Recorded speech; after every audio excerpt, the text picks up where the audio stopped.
What's up, YouTube? Your boy back once again with another sport topic, and today we're going to talk some football. Houston Texans football.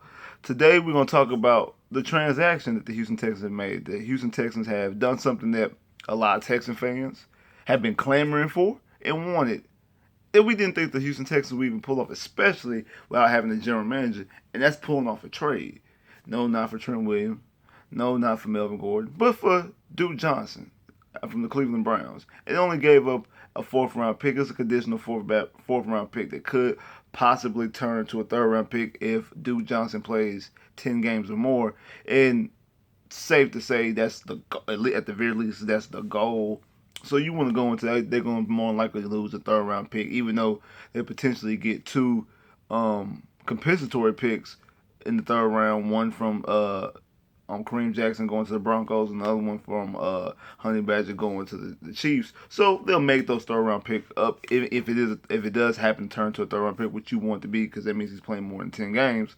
So from that account, from what you've given up, it's not bad at all. And this is something that the Texas fans that I know, like we've talked about, we discussed it on the Sauce Sports out there, everybody out there, Sauce Sports in the roundtable. And people have talked about this, mentioned on my comments on my videos, and also comments on some of the message boards that we've been talking about this probably since maybe February when Kareem Hunt signed to the Cleveland Browns, January, February when he signed. That Cleveland had a lot of running backs because they just drafted Nick Chubb, who showed promise. That they really weren't going to be using Duke or need Duke, and that Duke would be on the trade block potentially. He requested a trade to him and the whole Baker Mayfield thing. So that just made perfect sense. And like I said, you gotta give it up. I gotta give credit where credit due. I gotta give it up. They said that Bill O'Brien was the one who made the call, so I give it up to that. At least adding a piece, adding a weapon who, in my opinion, I think from a weapon standpoint, is lethal. I'm very happy about the Duke Johnson trade. I like it a lot. But the flip side of that is that I want to pump the brakes because I don't think that solves the vacancy left behind them cutting Deontay Foreman. The reason why is because we were talking about this trade back in February, back in March, back in April when a lot of people wanted us to draft somebody. Remember, people wanted us to go after Le'Veon Bell, and that's with Deontay Foreman and Lamar Miller on the team. Now, I know some of those, especially like if they would have signed Le'Veon Bell, you would get rid of Lamar Miller. But we were talking about bringing another running back onto the team anyway with Lamar Miller and Deontay Foreman. Now that you take out Deontay Foreman, I, you add in Duke Johnson, I still believe that you still need a spot for a running back. Now maybe Crockett or Karan Higdon can fill their role because I liked what I seen out of the preseason game of the Adam Thursday. But we won't talk about Duke Johnson. Duke Johnson is, like I say, he's a special type of talent. Um, he's kind of like a Reggie Bush, um, Darren Sproles type player. One of those players that you get on the outside that you throw to a lot. You do a lot of swing passes, but from like a pure running back standpoint, like a Zeke, like a Gurley, like he's nothing on those lines. But he is a guy who can make plays, guy that you could put out, you could use in the slot. I mean, just imagine having him and Kiki, because they said the injury with Kiki is just a minor ankle injury, so that's good. But using these guys in the slot. They supposedly, I think DeAndre Carter has been reactivated off the pup list, so he should be practicing and playing next Saturday in the preseason game against the Lions. So using these type of slot guys, and you still have Lamar Miller in the backfield, I think there's a lot of things offensively that you can do. And like I say, that he's a guy you could put into the slot. You could run the ball with him. You could throw the ball. He's a good catcher. Because if you just take his stats onto the Texans last year, he's the second leading receiver on the team. And I mean, if you just look at the numbers, he's been in the league for 5 years. Well, this is 50. He's been in the league since 15. So you look at he had from a catching standpoint, he's had 61 catches first year for 534 yards, 2 touchdowns, 53 His second year with 514 yards, no touchdowns. His 2017 he had 74 catches, 693 yards, and 3 touchdowns. Then last year, 47 catches for 429 yards, 3 touchdowns. So he's definitely able to get in the end zone, and he's able to, like I said, 74 2 years ago, 74 yards for 74 catches for 693 yards. Ain't nothing to sneeze at. Now, like I said, him rushing, his rushes have been small. 104 his rookie year carries. His second year 73. Next year 82, and last year only 40. And his yards have only been like his highest amount of yards is 379, and then it goes to 358, 348. 102, and his touchdowns is 0, 1, 4, and 0. So from a running standpoint, he doesn't do a lot because he's a mismatch. He's a guy that you can use and mismatch, and especially with Deshaun, with Hopkins, with Fuller, with Kiki, with the potential of Carter and things like that. There's a lot of things that you can do. That he's a complete offensive weapon. Bill O'Brien's coming from the Patriot tree. They had Kevin Falk back in the day, and like the way people use Danny Woodhead and things like that. Like I said, Reggie Bush, Darren Sproles is probably the perfect example of the type of talent that you use on. Deion Lewis is another one. He's a Deion Lewis type. Things like that. A guy that you're going to hand the ball to most time, but he's going to do most of his damage in the slot and little swing passes and little check downs and things like that. He's going to do most of his damage catching out the backfield or being moved into the slot than he is running in between the tackles. So, therefore, the onus is still going to be on Lamar Miller. I still think that Lamar Miller is going to lead the team in carries, but I think from out of the backfield that you're talking about, Duke Johnson's probably going to have the most touches because Lamar Miller might have 15 carries, but Duke Johnson might have 10 carries, but have 7 catches, something like that.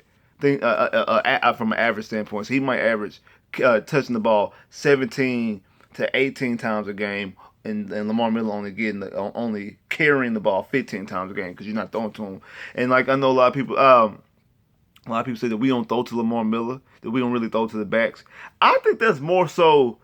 I know a lot of people want to question if it's from design. I think it's more so from a talent standpoint because Bill O'Brien was the head coach in 2014, and you still had Arian Foster. Arian Foster still caught the ball at the backfield like Arian Foster does because Arian Foster was probably and when he was playing, the best complete back who was a pure running back and who can catch and do things out the backfield like Le'Veon Bell. Like Arian Foster was better than, in my opinion, was better than Le'Veon Bell in that standpoint. That's why he was always up there in fantasy numbers as a fantasy running back.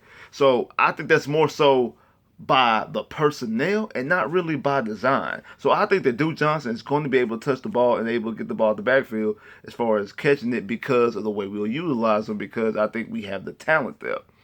But it's still not a hole there, but it's still a spot for a running back. That's where Karan Higdon, Mary Crockett, when they come in, and hopefully one of those two can take the bull by the horn, so to speak, in this preseason and prove themselves to maybe take up that second running back slot and to show that they're better running in between the tackles. Because yes, I agree that we don't use Lamar Miller the way that we should. I think that Lamar Miller is not used properly, but that's not my issue with Lamar Miller. My issue with Lamar Miller is he doesn't hit the holes when serving this.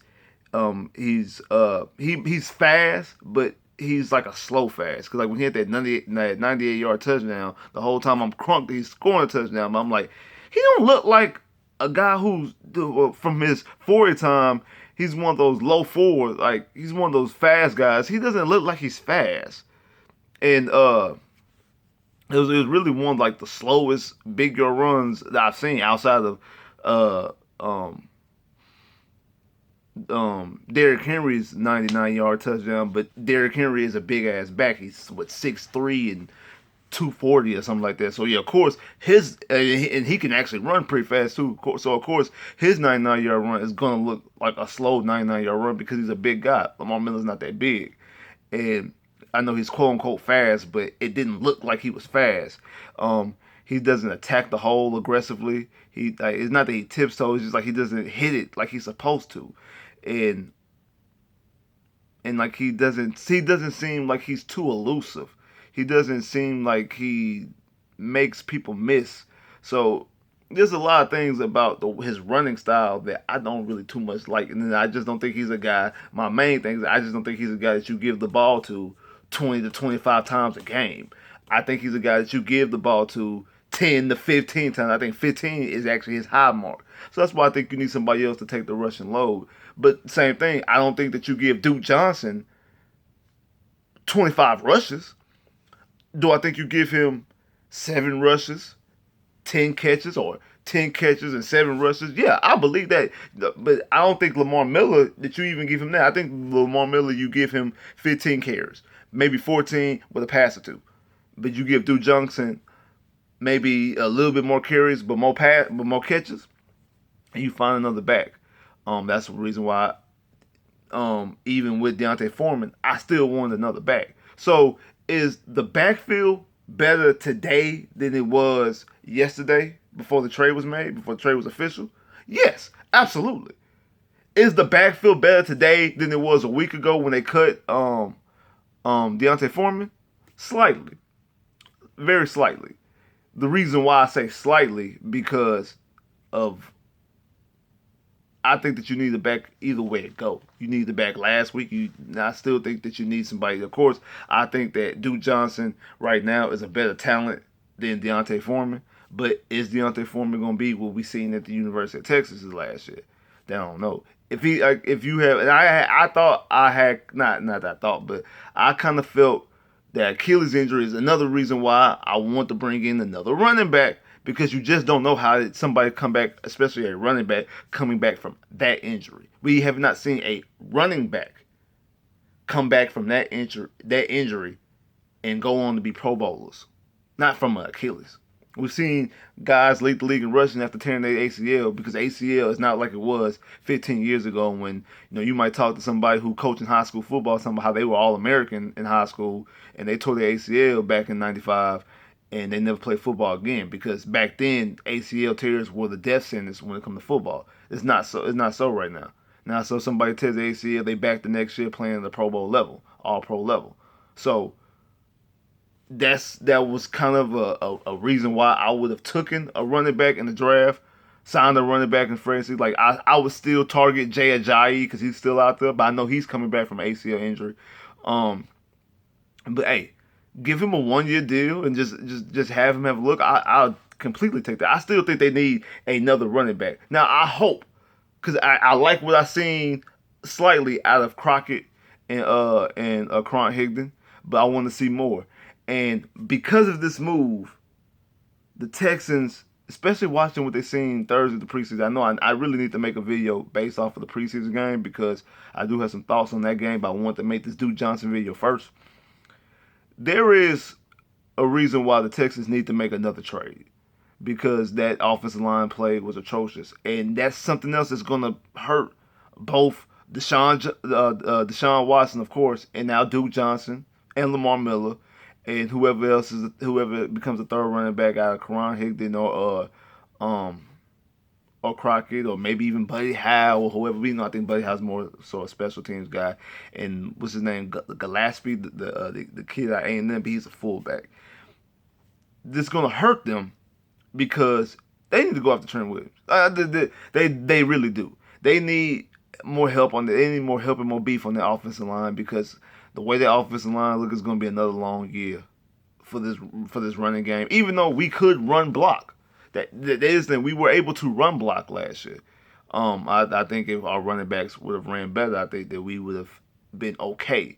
I'm not saying we had a league leading rusher. Even if Foster was on this team, I don't think he would lead the league in rushing last year. But I do think that he would have clipped over 1,000 easy. He would have got 1,300 yards easy, because we were able to run block. So there is that. And like I said, now Duke helps take the pressure for Deshaun. This also helps him in protection because it gives him an easy, quick little pass. Something I was calling for last year. Some little quick, easy throws to get Deshaun to a rhythm because Deshaun is a rhythm type of quarterback. You get him into a rhythm. So yeah, you do some quick little boom, boom. Not captain check down, but just a little quick things, just a little quick passes to keep the defense back. And then we start throwing the ball downfield. Now we start doing other things. We can do play action. We can do read options and things like that. And just think about the things you can do with the personnel that you have. Because you can have Hopkins, you can have Wolford on the outside, put Kiki in the middle, and there's Deshaun, Duke, Lamar Miller. He can audible, have Duke move to the other slot. Now you got two. Now you got the defense with two slot guys. The defense now got cheat up, like it'll confuse the defense, or you can just let it be.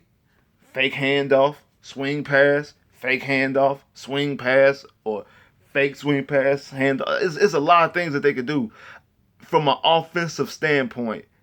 The offensive coordinator side of Bill O'Brien, even though he's not the offensive coordinator, Kelly is.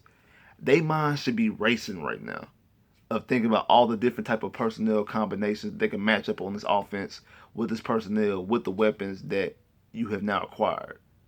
But the offensive line still might hold them up. And that still might be a problem for the season.